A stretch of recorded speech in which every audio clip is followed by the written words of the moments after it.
At the beginning, we hear a phone is ringing. The call turns into voicemail asking to leave a message for Amber. A woman is crying and requesting her daughter to return their home. Then we see a young couple stealing a car and gets on the road. In the following scene, the girl wakes up in the car in the middle of the unknown forest. She learns that her boyfriend Jake is not present there.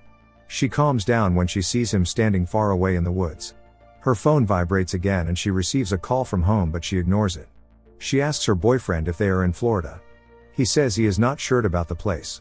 He tells her he doesn't even know how to reach there. Then she opens the glove compartment to get a map, but she finds a revolver there. As she requests him, Jake agrees to teach her how to use it. She shoots and gets the right aim.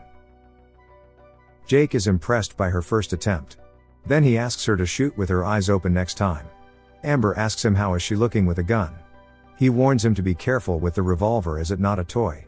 She points the gun at him and asks him to get on his knees. The guy smiles nervously but decides to play along. She asks him to close his eyes and count to 10. Jake starts the counting as she says. Then she comes to his ear and asks him to count slower.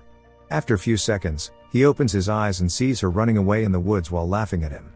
He decides to run after her. She goes to the shore of a small hidden lake. Then she takes off her all clothes and runs into the water. After swimming for a while, she gets worried that her boyfriend still hasn't found her. Suddenly she notices an unknown man on the shore. He looks at her and asks her how she finds the hidden water. The girl gets anxious by his questions and replies the water is wonderful. The unknown man finds that she is nervous and asks her if he is scaring her. She tries to stay calm and says that everything is fine. Then she starts swimming along the shore. The man also starts walking in her direction.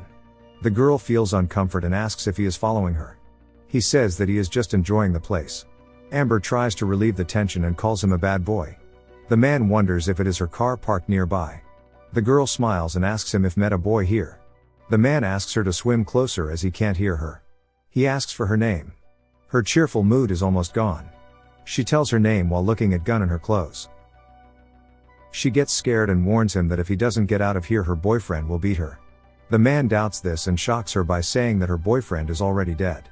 The scared girl refuses to believe his statement and shouts for her boyfriend. The man suggests her to get out of the lake as no one will hear her voice for sure. Being confused, the girl swims away from the shore. When she turns around, she notices the man has disappeared. Too tired of swimming, she decides to get to the shore. Shaking, the girl picks up her clothes, but she doesn't find the revolver there. Then she quickly puts on her dress and leaves the lake. She runs through the forest screaming her boyfriend's name. But he cannot be seen there. Finally she finds the car and starts it while crying for help. She drives away at full speed from the woods. She calls Jake, but he doesn't pick up. Suddenly a mysterious hand slowly reaches towards her head from behind, and here the movie ends.